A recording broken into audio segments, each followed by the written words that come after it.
The overall idea of what's going on is during this time, this is toward the end of John's life, it's toward the end of the first century, and so the Roman Empire was actually thriving at this time under an emperor called Domitian, and Domitian hated Christians.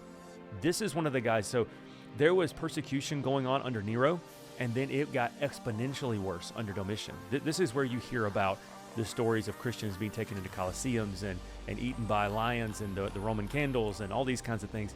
And so this is where a lot of that started happening. The church is now, this is what's so interesting to me too, the church is now transitioning from the apostolic age, so that's the 12 apostles, primarily spreading the gospel, to the second generation of leaders, what's called the early church fathers, or the apostolic fathers. And John is likely the last living apostle, and he is writing as a spiritual father to the next generation. It is entirely possible that 3rd John may have been the last letter that he wrote. He may have written this after he wrote Revelation. We don't really know for sure. And so this is amazing mental picture of John, who is the last living apostle. He is already discipling other people. As a matter of fact, there's an early church father called Polycarp that we have writings of his. He sat at the feet of John and learned about the gospel and learned from John.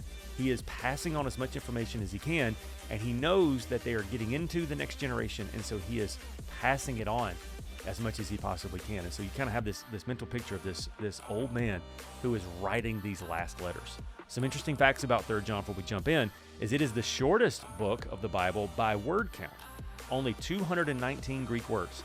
It is addressed to one individual, which makes it deeply personal.